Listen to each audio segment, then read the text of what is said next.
Night falls over Germany, 1945. The sky is heavy with smoke and fear. Cities lie in ruins. The war is tilting, trembling on its hinges. And somewhere on a Luftwaffe airfield near Frankfurt, a single man prepares to do something that will change the balance of power forever. His name is Hans Fay. Not a household name. Not a mythology of aces and legends. Just a pilot. A technician, a man who has seen enough of war to know that its promises are lies. But on this day, he sits strapped inside one of the most advanced aircraft of the era, the Messerschmitt Me-262, the world's first operational jet fighter. Sleek, deadly, a shark made of steel and speed.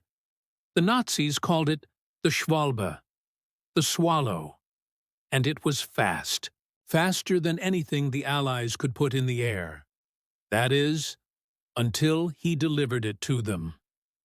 The wind whistles across the tarmac.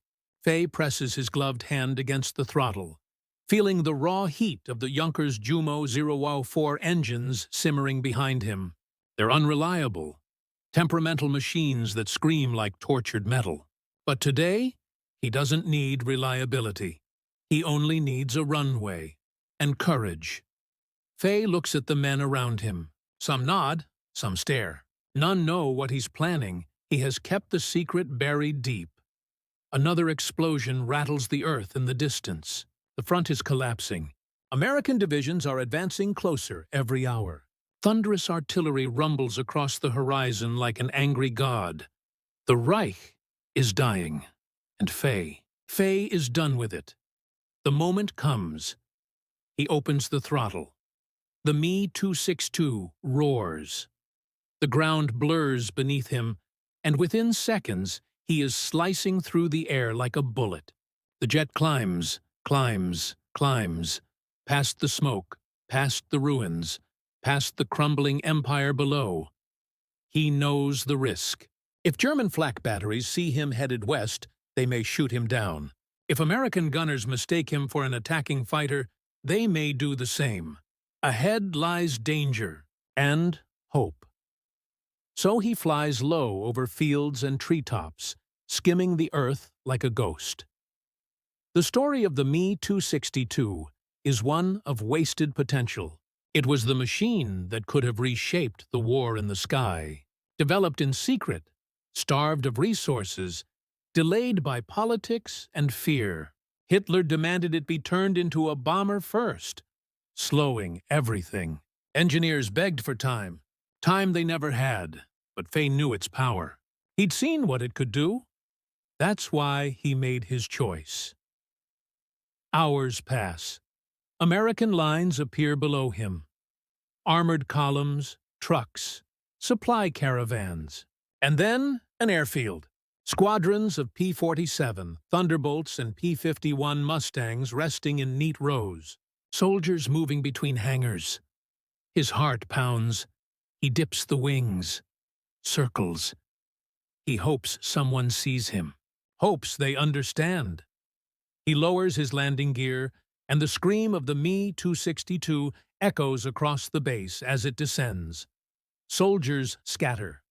Gunners spin. Sirens rise. Confusion ripples across the airfield like a shock wave.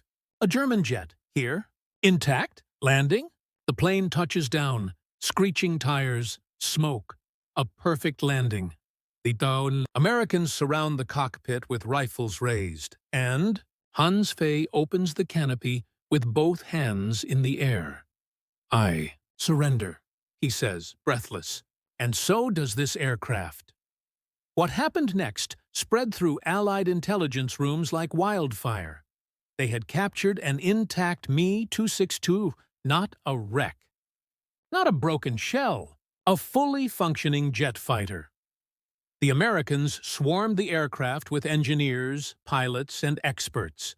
They photographed everything: the wings, the engines, the cockpit. They examined every bolt, every line of wiring.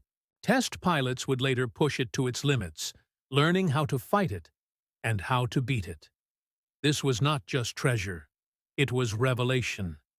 Now the Allies knew the enemy's strengths and weaknesses. They could prepare, they could adapt, they could overcome. Hans Fay had handed them the key. But who was he, truly? Some say he was disillusioned. Others claim he despised the regime. He himself admitted he wanted to deny the Nazi leadership their prized weapon. He believed the war was lost.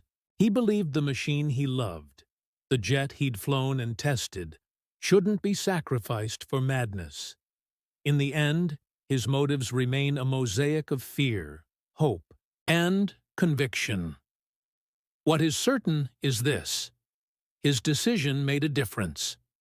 The Me-262 would never turn the tide. The Allies now understood the truth behind the myth.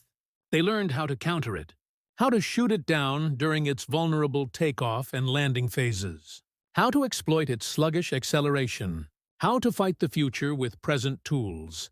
And so the jet, though remarkable, became a symbol of opportunity lost, a weapon too late. When the war finally ended, Fay's story faded into history's shadows, overshadowed by the roar of armies, the speeches of generals, the triumph of nations. But in the deep corridors of military archives, in the whispered recollections of test pilots, his name lingers, the man who delivered the future into his enemy's hands, not by accident, by choice. Today, the Me-262 sits in museums around the world, silent, still, a ghost of what could have been. Visitors marvel at its design, its swept wings, its predatory stance, its sleek metallic skin.